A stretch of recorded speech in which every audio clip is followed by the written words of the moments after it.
It's Monday, November 13th. I'm your host, Sarah Beal. On today's show, we will talk with Assistant Superintendent of Schools, Kristen Harmon. We'll talk to her all about MCAS testing. Then we'll get the scoop on this week's school committee meeting with Chair Margot Weber. And finally, we'll close out the show with our Cape Cod Community College interview. This week, we'll talk to Professor of Information Technology, Andrea Lyons. But first, let's get a look at today's top headlines. Last week, 3 new sergeants were sworn in at the Barnstable Police Department. Channel 18 was there, and we shared the ceremony with you now.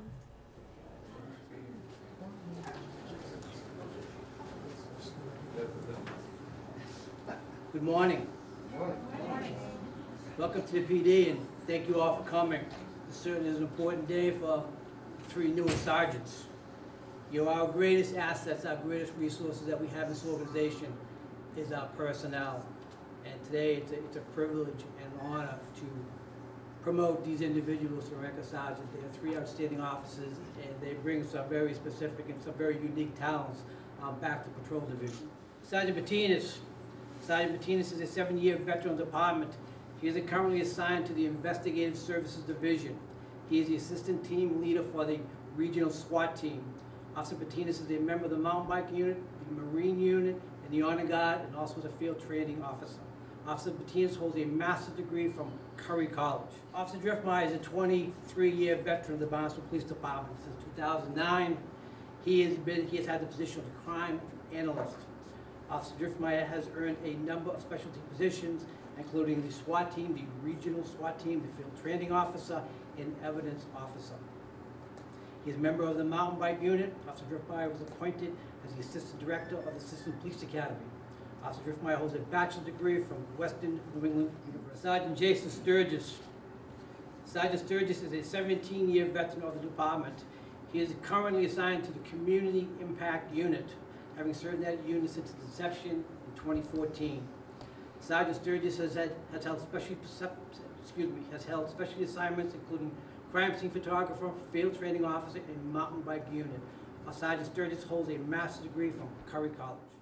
I, Robert Edward Martinez, Do solemnly affirm that I will do my duty as a police sergeant of the Barnstable Police Department. as a police sergeant of the Barnstable Police Department. I will uphold, defend, and enforce I will uphold, defend, and enforce the ordinances of the town of Barnstable, the ordinances of the town of Barnstable, the laws, rules, and regulations, the laws, rules, and regulations of the Constitution of the Commonwealth of Massachusetts, of the Constitution of the Commonwealth of Massachusetts, and the Constitution of the United States of America. and the Constitution of the United States of America. To the best of my ability, so help me God. To the best of my ability, so help me God. Thank you. I'd also like to recognize and thank the town manager for coming this morning. We appreciate everything you do for this police department. And at this time, I will welcome everybody to come up and congratulate the 3 newest sergeants of the Barnstable Police Department. And thank you all for coming. Good job.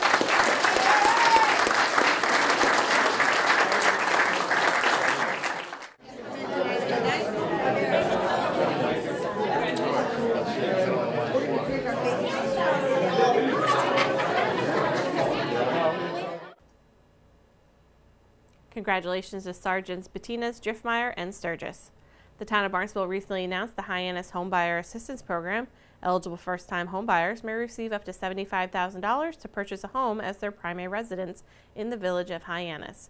Preference may be given to those purchasing within the downtown Hyannis Neighborhood Revitalization Strategy area. Assistance is provided as a zero-interest deferred payment second mortgage loan. Home buyers are required to invest a minimum of 1.5% of the purchase price of the home. For more information, you can visit townofbarnstable.us and click through to the Planning and Development Department. The town of Barnstable has over 40 boards, committees, and commissions with approximately 291 seats. Citizen participation is exemplary, and the town council appreciates each and every member who serves. If you are a resident of Barnstable and are interested, please consider submitting an application. The appointments committee, made up of 5 town councilors, will interview applicants and make recommendations to the town council, who vote to appoint members at their regular meetings. For more information, you visit townofbarnstable.us and click through to the town council. Up next, we'll talk MCAS with Assistant Superintendent of Schools, Kristen Harmon. Kristen, thank you so much for joining us today. We're going to talk a little bit about MCAS and the MCAS Next Generation. or next gen. Yes. So what's the difference between the old MCAS and this new MCAS and next gen? So we have two MCAS going on right now, the Legacy Okay. and the Next Gen. The Legacy MCAS is still in place for grade 10 and for the science assessments. Okay. Grades 3 through 8 are taking the Next Generation MCAS. So this is our first year with that test format.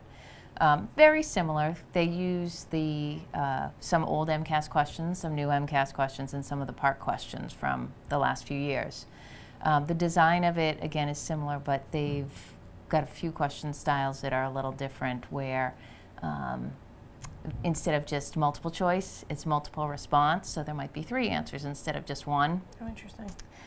So it's new for students. So we try to make sure that they feel comfortable with the test itself, aside from the content. But in addition to that, the test is designed to be taken on the computer. And that's really a big piece. The test items can be drag and drop or various additional pieces that you would never see on a paper-based test. Mm-hmm. So this past year, our 4th grade and 8th grade students took the computer-based test and everyone else took the paper-based. And actually in 2018, this coming spring, we add grade 4 and grade 7 to the computer-based.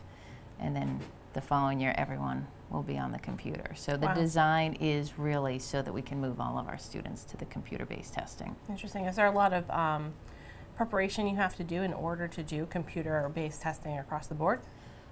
District-wide, at the district level, it's making sure that we have the right software, hardware, wiring, all of those pieces to make sure we don't have any glitches. And of course, students need some, I'll say, training, but they're more savvy with the computers than we are. Yeah. So there are some modules that the Department of Ed provides so that students can get comfortable with it. Mm-hmm. And we do a lot of work with the students just in and out of regular classroom events. In the ELA class, they're typing their papers online, and math classes are starting to do some online assessments. So really, it's just getting them comfortable with that platform. Interesting. Is there anything that parents can do to help their children get kind of maybe understanding this idea of taking the test no longer, with a pencil and a little filling in the bubbles, taking it on a computer? Well, it's interesting because, as I said, the department does have some modules online, and parents can actually access those. Oh, cool. So parents themselves can see what the online test looks like, and I think just seeing that's not as scary as it might sound, and then talking to their children about taking an online test. But again, students will be exposed to this, over the course of the year to make sure they're feeling comfortable. Yeah, you'll be with doing it. lots of prep, getting them Yep. up to speed on how it's all going to work. Yeah.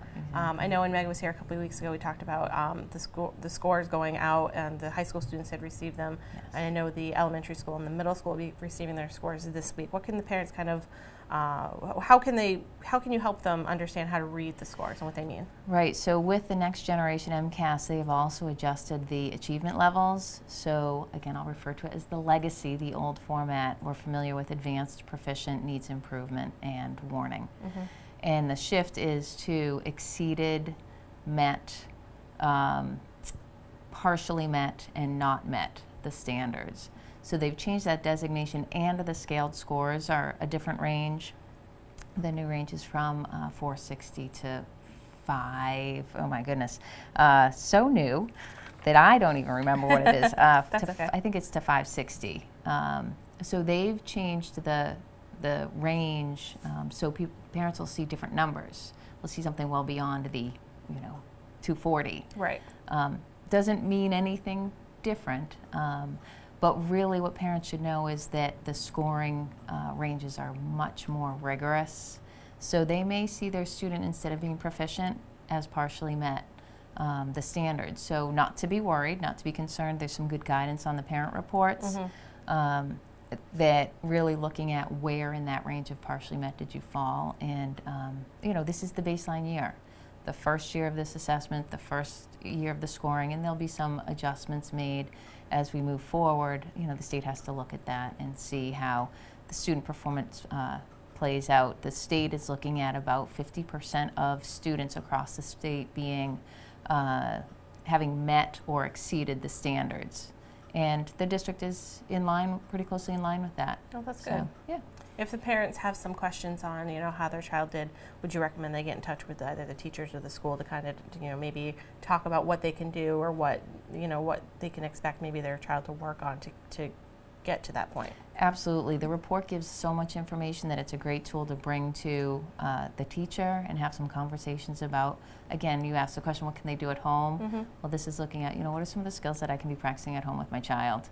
So a lot of information, and the teacher really knows both the student and the content, so a great place to start. And I know a lot of the teachers, they're open and available to talk to the parents. They use email and phone calls and all that kind of stuff. So, keep the line of communications open. Don't hesitate to contact the teacher or the school directly if you have any questions. Absolutely. I mean, parents are partners in the learning, so it's important. Absolutely. Okay, great. Is there anything else you want to make sure we let people know before I let you go? No, I think that's it. Okay, great. Well, thank you so much for coming in. Thank you. My guest today is Kristen Harmon. She's the Assistant Superintendent of Schools.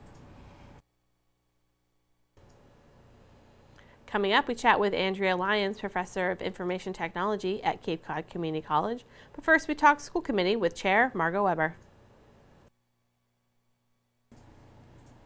Margot, thank you so much for joining us today. We're going to talk about the school committee meeting. You guys are meeting this Wednesday. Yes. But before you meet this week, you're going to have a meeting beforehand with the District Leadership Council of all of the schools. So let's talk a little bit about what the District Leadership Council is and what the meeting will be about. Sure. Every school has a school council, which is made up of the principal, teacher representatives, parent representatives, and community representatives. And 3 or 4 times a year, we meet with them as a group as an opportunity to communicate with them. They get kind of like a heads up on what's going on in the district, and also to get feedback from them. So they're always very, very useful meetings just to find out what's going on in our schools. And for the community's sake, they should know whatever school your child is in, there's a school council there for you to communicate on, like, site-based decision making. And it's a great group of people that are very committed to the district, and it's always enlightening to hear what they have to say, sure, yeah. and to share, what we're working on with them in a smaller setting than to be able to have a discussion rather than just announcing or discussing from the from big up bench. on the dais. Yeah. So, How often do you do this? we do it, I think 3 times a year. I'd have to go and look at the Yeah. calendar, to be honest with you. But they usually do one at the beginning of the year. We have one at the top of budget season, so that they get the presentation of what the budget's going to be like, and then towards the end of the year. And then, I guess, kind of as needed if we ever did. Wonderful. So, That's really yeah, great. It is. Yeah. We also want to talk about you started at the last meeting doing these community partnership Yes. discussions, and you're gonna continue that this week. We are, and that was really exciting to hear about how our community is involved in our schools. We are looking, that's one of the prongs of our goals, is to increase community involvement in the schools to support our mission and the goals of what we're trying to do for the kids. And we had a great presentations from Pat Clark and from Matt Shifley at the last meeting about how the community is involved in Barnstable High School and Centerville Elementary. And this week we're going to hear from the folks at Hyannis West and the Enoch Cobb Early Learning Center. Wonderful. It's eye-opening. There's a lot of quiet work that goes on behind the scenes of community support for our schools, and it's good for us to hear and for the community to be aware of it, and also that those opportunities are out there Yeah. if they'd like to be involved as well. It's wonderful. Yeah. It's part of your highlights in education, which I said last month when we talked. Yeah. That's one of my favorite things that you guys do in your Yeah. meetings, because it gives people, a peek into what's going on. It's why we do what we do, and it's good for us to see it It's on wonderful. a monthly basis. It's wonderful. You also recently had a workshop that you attended on innovative schools. Yes, innovation schools. Innovation And that was schools. actually, again, a couple times a year. We have workshops where we take a deep dive into issues. And innovation schools are a model of school presented by the state, basically, that gives districts the opportunity to do what charter schools do. Their description has been, it's the opportunity for a district to charter its own school. So you can, it's approved by the school committee. There's less rigmarole of going through the state. If you had a creative idea in terms of its budget, governance, professional development, school day length, you can build a plan around what you'd like the school to look like, bring it to your superintendent. There's community involvement every step of the way, through screening, through the presentation, and it's the local school committee that decides whether this is the best option for a district. You can do a school within a school, you can do create a new school, or do a transition of an existing school. Interesting. So we have, in our district, we have the Barnstable Community Horseman Charter Public School, which is a completely different model. So we're just kind of taking a look at what the options are there. That school will be up for renewal, and we just want to really make sure that we do a thorough examination of what the best options for the district are. With them being up for renewal, this is kind of the perfect time to kind of look and see what else might be available to you to do. Yes, and the board and the staff at that school are doing a lot of work preparing for their charter renewal, so we're in conversations with them. We've been listening to them. As a matter of fact, we have an update on that on the agenda as well. Wonderful. So, and then we'll have a timeline of how we see things going forward. Okay, great. So school committee, you guys are meeting this Wednesday at 7 p.m. right here in Town Hall in the hearing room. Is there anything else you'd like our viewers to know about the meeting coming up? Just, we have our regular business. We'll be hearing from Dave Kanyok about our capital improvement plan, some big projects that are coming up that I think the community is going to be excited about. Wonderful. And I think that's it. We just keep chugging along, basically. So thanks so much. This is a great opportunity to share with the community what's going on with the meetings. I really appreciate you coming in and letting everybody know what you guys are working on. I appreciate it. Great. Thank you. Thank you. My guest today is Margaret Weber. She's the chair of the Barnstable Public School Committee.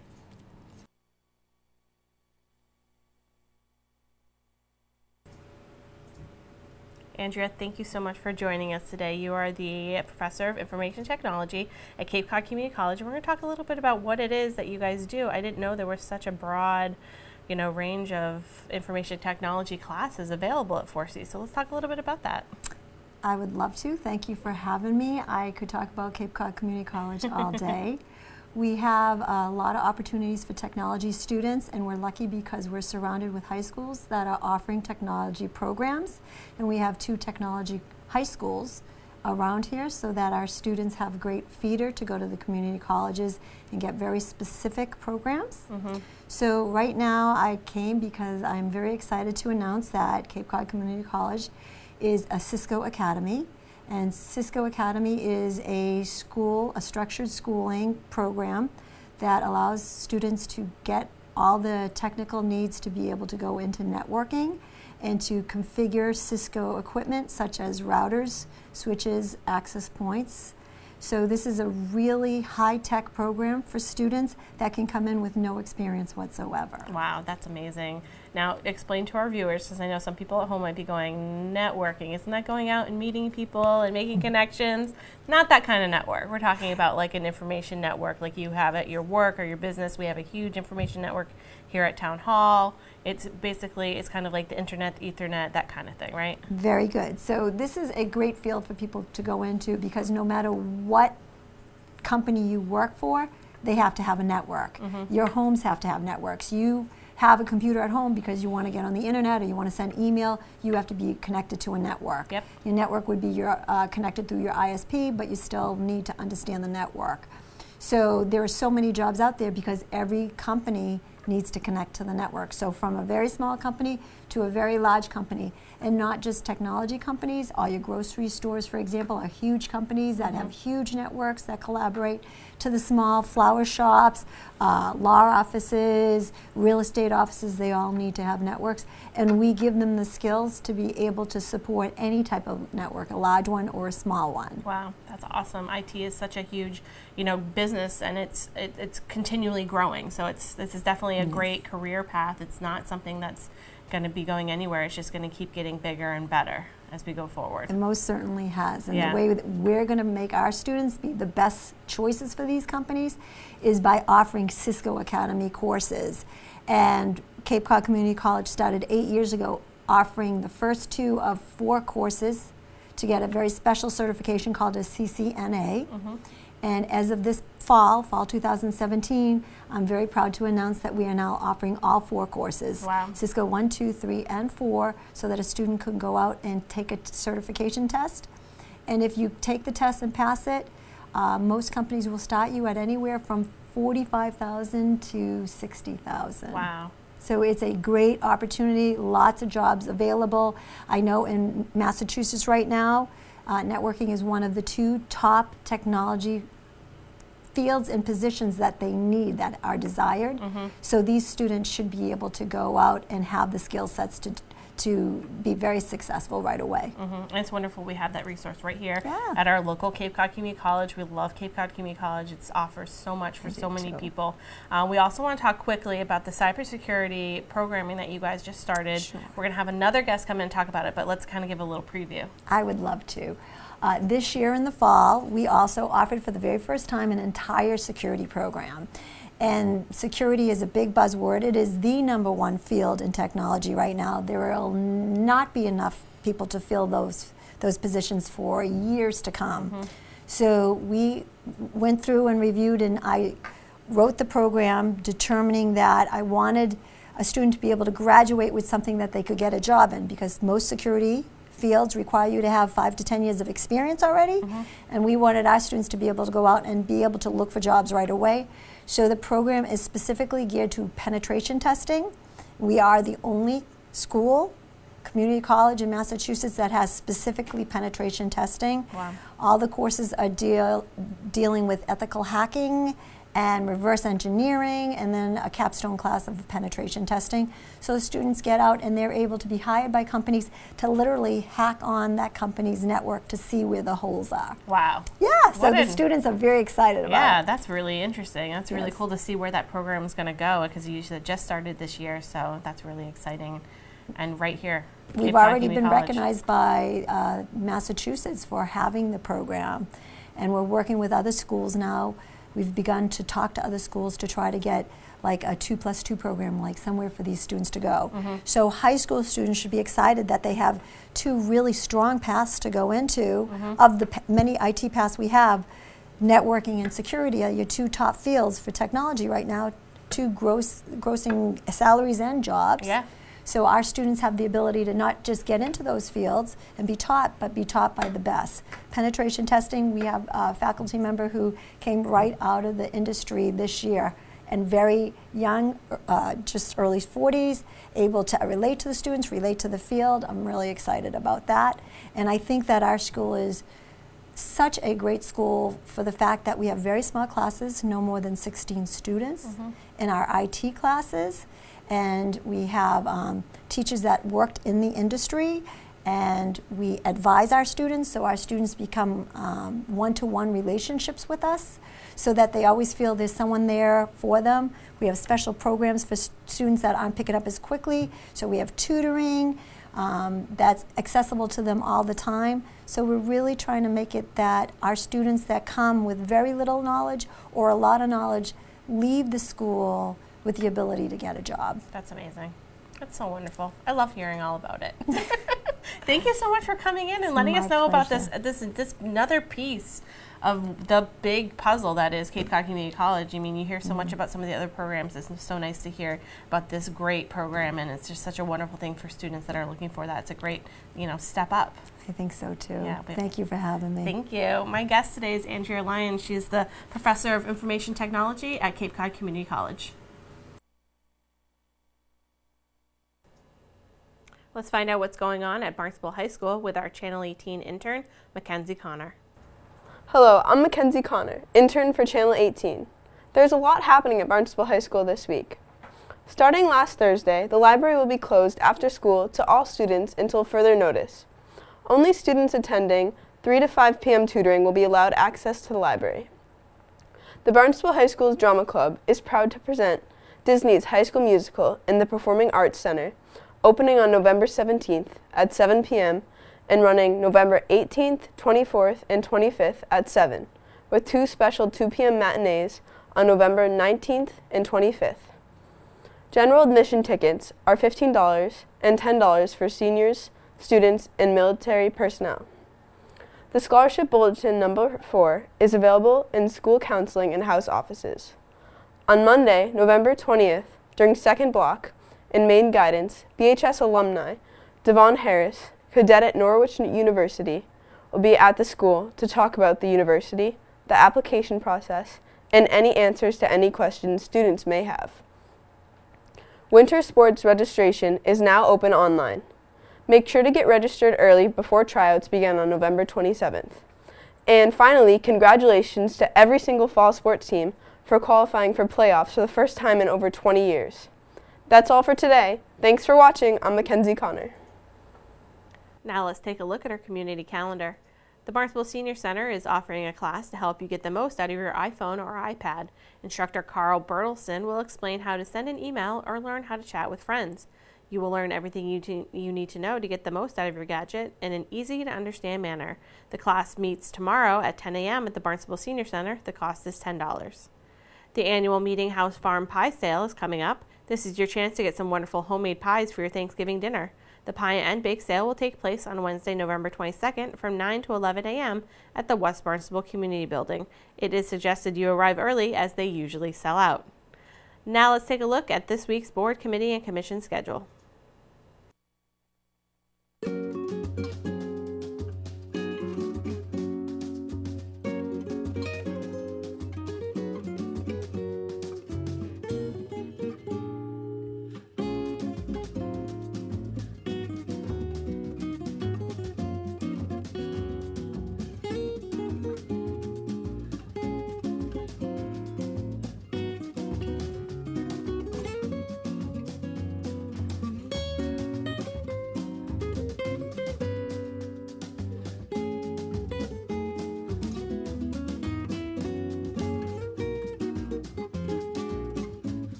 Thanks for joining us today. We'll be back tomorrow with another all-new show. On tomorrow's show, we'll meet the chair of the Disability Commission, Merrill Blum, and check in with DPW Director Dan Santos. For Barnstable Today, I'm Sarah Beal.